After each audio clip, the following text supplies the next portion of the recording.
Gold, trusted gold buyers. మీరు తాకట్టు పెట్టిన బంగారాన్ని విడిపించి ఈ రోజు ఉన్న మార్కెట్ ధరకు కొనబడను.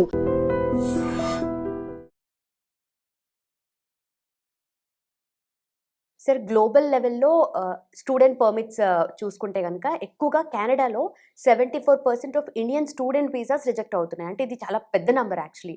సో ఎందుకని ఇలా అవుతుంది అండ్ రిజెక్షన్స్కి మెయిన్ కాజ్ అంటే ఏం చెప్తారు?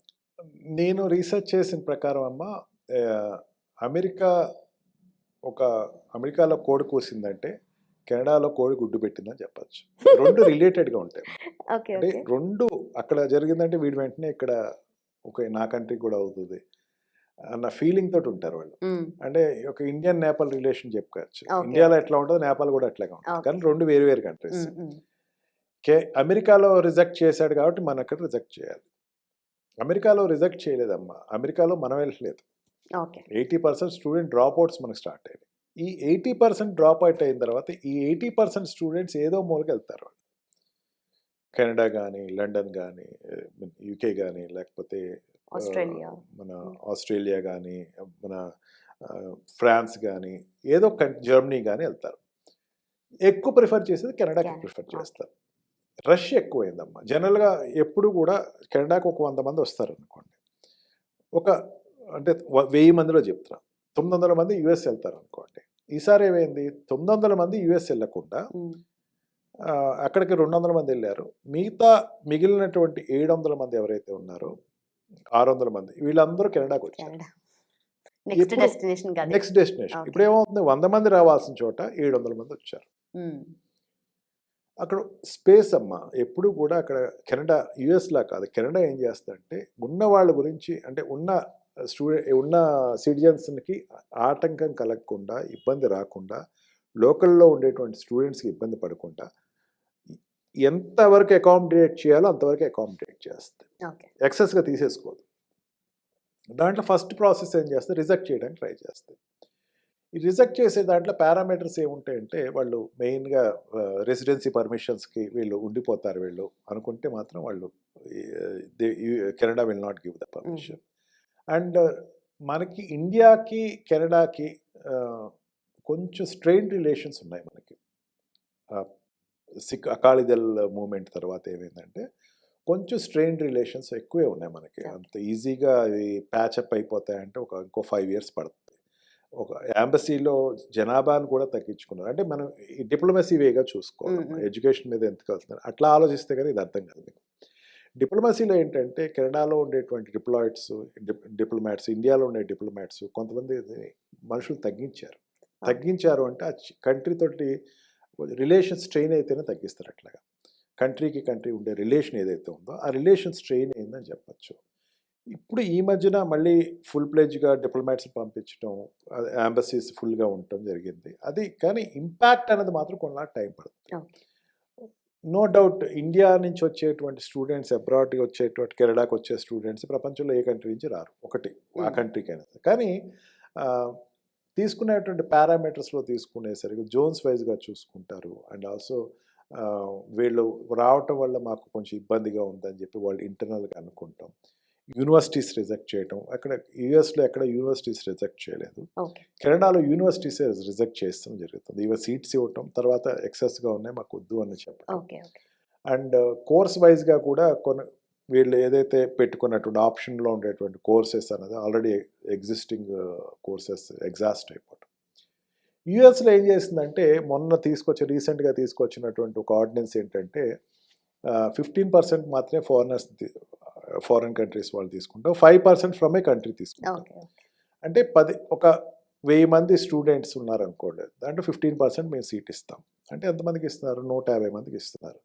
150లో కూడా అందరినీ ఇండియన్ తీసుకోం, కేవలం 50 ఇండియా నుంచి తీసుకుంటాం. 100 అనేది మిగతా అన్ని కంట్రీస్ క్యాల్కులేట్ చేసుకుంటాం, లేకపోతే ఏదైనా కంట్రీ 50 తీసుకుంటాం అని ఒక క్యాల్కులేషన్ చెప్పింది. కెనడా అది ఇంప్లిమెంటేషన్లో లేదు. కానీ పాలసీ వైజ్గా వాళ్ళు ఒక నిర్ణయం తీసుకున్నారు, దీన్నే ఇంప్లిమెంట్ చేద్దామని. అంటే పాలసీ తీసుకురావడానికి వాళ్ళకి కొంచెం టైం పడుతుంది. ఎట్లాగా అది ఫుల్ఫిల్ అవుతుందంటే ఓన్లీ బై రిజెక్షన్ అని చెప్పచ్చు. అండ్ రెసిడెన్సీస్ అక్కడికి వెళ్ళి సెటిల్ అయిపోయిన వాళ్ళు ఎవరైతే రెసిడెన్సీస్ ఎవరైతే ఉన్నారో వాళ్ళ యొక్క ఎక్కువ ఎక్సెస్ అవుతున్నారు అన్న ఒక ఫీడ్బ్యాక్ ఉంది. ఎక్కువ వచ్చేది ఎట్లాగంటే ఇప్పుడు యుఎస్ అనుకోండి, H1B వీసా జాబ్ మీద వెళ్తారు. కెనడాకి వెళ్ళేవాళ్ళు స్టూడెంట్ వీసా వచ్చిన తర్వాత కన్వర్ట్ అయ్యి జాబ్లోకి ఉండేవాళ్ళు ఉంటున్నారు. ఓకే. రెండింటికి డిఫరెన్స్ ఉందాం. H1B వీసా డైరెక్ట్గా ఉద్యోగం మీద వెళ్తున్నాడు, F1 వీసా జాబ్ మీద వెళ్ళేవాళ్ళు ఉంటారు. కెనడాలో అట్లా కాదు. కెనడాలో జాబ్ కోసం వెళ్ళేవాళ్ళ కన్నా స్టూడెంట్ వీసా మీదకి వెళ్ళి తర్వాత కన్వర్ట్ అయ్యి జాబ్లోకి వెళ్ళేవాళ్ళు ఎక్కువయ్యారు. ఓకే. ఆ పర్సెంటేజ్ ఎక్కువ ఉంటుంది. పర్సంటేజ్ ఎక్కువ ఓకే. ఉంటుంది యుఎస్ కన్నా. అప్పుడు ఏమవుతుంది, వాడికి స్టూడెంట్ కింద వచ్చి సెటిల్ అయిపోతున్నారు అని ఒక ఫీల్డ్ అనేది ఏదైతే ఉందో, అండ్ స్ట్రెయిన్ రిలేషన్స్, ఈ 2 పారామీటర్స్లో అక్కడ రిజెక్ట్ చేయడం అనేది జరుగుతుంది. బట్ ఇక్కడ ఏదైతే మూవ్మెంట్ వల్ల కొంచెం డిస్టర్బెన్స్ అనేది జరిగిందో రిలేషన్షిప్లో, అది కమ్యూనిటీ వైజ్గా చూస్తారా? ఎందుకంటే other parts of the India నుండి కూడా వెళ్తూ ఉన్నారు కదా, నాట్ జస్ట్ పంజాబ్ 6 అని కాకుండా. సో అలా కూడా కన్సిడర్ చేస్తారా వాళ్ళు? అట్లా ఉండదమ్మా. India is India. ఓకే. అంటే స్ట్రెయిన్ రిలేషన్స్ నడుస్తున్నప్పుడు మీరు చెప్పింది కరెక్టే, ఏరియా వైజ్గా చూస్తారు. ఓకే. స్ట్రెయిన్ రిలేషన్స్ ఎంతవరకు వెళ్ళిపోయిందంటే, అక్కడ ఉండేటువంటి ప్రెసిడెంట్ ఇండియన్ ప్రెసిడెంట్ని డైరెక్ట్గా, ఇండియన్ ప్రైమ్ మినిస్టర్ని, ఇండియన్ అడ్మినిస్ట్రేషన్ని అకాళీ దళంలో ఒక వ్యక్తిని షూట్ చేసి చంపేయడం జరిగింది అక్కడ. అతను కీ పర్సన్ ఫర్ అక్కడ పాలిటిక్స్. అతను సపోర్ట్ చేసుకున్నారు వాళ్ళు. Okay. Akali Dal is a banned organisation for India. ఆ వ్యక్తిని చనిపోయిన తర్వాత ఆ వ్యక్తిని ఏమన్నారంటే, ఇది ఇండియాయే చంపించిందని ఒక మాట అన్నారు. ఓకే. అంటే ఇండియన్ టెర్రరిస్ట్ కంట్రీ కింద చూపించారు. ఎప్పుడైతే ఇండియన్ టెర్రరిస్ట్ కంట్రీ కింద చూపించారో డోర్స్ కొంచెం క్లోజ్ చేస్తారు. అది అయిన తర్వాత జరిగేటువంటి ఫస్ట్ ఫేస్ ఆఫ్ అడ్మిషన్స్ అని చెప్పచ్చు. ఇది లాస్ట్ ఇయర్ జరిగింది. ఇప్పుడు ఫస్ట్ ఫేస్ ఆఫ్, ఇప్పుడు ఏం చేస్తున్నారంటే కొంచెం తగ్గించండి. ఆల్రెడీ అమెరికాలో వాళ్ళు తగ్గించడం జరుగుతుంది, దాన్ని మనం ఫాలో అవుదాము అని చెప్తున్నారు. బట్ ఇట్ ఈస్ ఇయర్ జరగచ్చు, బట్ నెక్స్ట్ టైం కొంచెం ప్రిపరేటివ్గా వెళ్తారు మన వాళ్ళు కూడా. అండ్ ప్రిపరేటింగ్ స్టూడెంట్ వెళ్ళేటప్పుడు ఏంటంటే అన్ప్రిపేర్గా వెళ్తే కనుక రిజెక్షన్స్ బాగా ఎక్కువే ఉంటాయమ్మా. రిక్వైర్మెంట్ చెప్పాలి. మెయిన్ ఏంటంటే నువ్వు కెనడాలో వెళ్తున్నావు, కెనడాలో నువ్వు ఆ యూనివర్సిటీలో జాయిన్ అవడానికి అదే ఎంత సెలెక్ట్ చేసుకున్నావు అని చెప్పేటప్పుడు కొంచెం ఇంటర్వ్యూస్లో కూడా వీళ్ళు కొంచెం తడబట్టడం జరుగుతుంది. Okay. Canada is different, America is different. అమెరికాలో ఏంటంటే యూనివర్సిటీకి పలానా యూనివర్సిటీలోకి వెళ్తున్నావు నువ్వు అన్నది అడిగే క్వశ్చన్స్ తక్కువ ఉంటాయి, కెనడాలో ఎక్కువ ఉంటాయి. ఆ ప్రిపరేషన్లో ఎక్కడో లోపం జరిగింది అనిపిస్తుంది. రిజెక్షన్ అవుట్ ఆఫ్ మళ్ళీ అదే సేమ్ ప్యాటర్న్ అమ్మ. వీళ్ళు పేమెంట్ ఆఫ్ ద స్టే అన్నది ఎట్లా ఉంటుంది, నీ పేమెంట్స్ ఎట్లా చేస్తారు అన్నప్పుడు వీళ్ళు ఎక్కడో క్యాజువల్గా మా నాన్న కట్టేస్తారు, లేకపోతే నా దగ్గర డబ్బు ఉంది, అక్కడికి వెళ్ళి ఉద్యోగం చేసుకుని సంపాదించేస్తాను ఇవన్నీ చెప్తే వాళ్ళు ఒప్పుకోరమ్మా. ఆ పారామీటర్స్ కూడా ఎఫెక్ట్ అవుతున్నాయి. ఈ కొంచెం ఏంటంటే ఈసారి యుఎస్ కొంచెం లిబరల్గా తీసుకునే వ్యక్తులందరూ ఇటు వచ్చారు. అండ్ వీళ్ళు ఎక్కువ శాతం ఉండటం అన్నది, ఇప్పుడు ఇక్కడికి వచ్చిన వాళ్ళు 100 మంది కాదమ్మా వెళ్ళింది ఇంటర్వ్యూస్కి, 700 మంది వెళ్ళారు అనుకోవాలి. ఇందాక చెప్పిన లెక్క ప్రకారం 700 మందిలో 70% అంటే 100 మంది వాళ్ళు తీసుకుంటున్నారు. వాళ్ళు తీసుకున్న లెక్క సరిపోయింది. కాకపోతే మనకుండే పారామీటర్స్లో మనకు ఎక్కువ కనపడుతున్నాయి. ఓకే. సో ఆ ప్రిపరేషన్ లెవెల్స్ పెంచాలి, నాట్ జస్ట్ గ్రాంటెడ్గా తీసుకోకుండా. ఎందుకంటే one side of the coin చూసుకుంటే యూఎస్లో కొంచెం ఆ లిమిట్ అయితే పెరిగిందని చెప్పొచ్చు. So Canada would be safe place. అందుకే కొంచెం ప్రిపేర్ అవ్వాలా, యూనివర్సిటీస్ కూడా చూసుకోవాలా, సెలెక్టివ్ యూనివర్సిటీ చూసుకోవాలా. మెయిన్ కెనడా వెళ్ళినా యుఎస్ వెళ్ళినా సరే అక్కడ సెటిల్ అవ్వడానికి వెళ్తున్నాను అన్నది మాత్రం ఎప్పుడు నువ్వు పోర్ట్రే చేసుకోకు.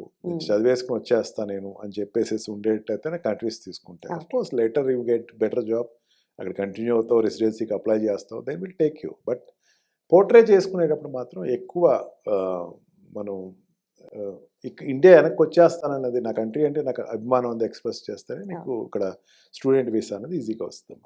Thank you so much and thanks for your time, sir. And for more videos, please subscribe to iDream. Please subscribe to iDream. Please subscribe iDream. And please subscribe to iDream.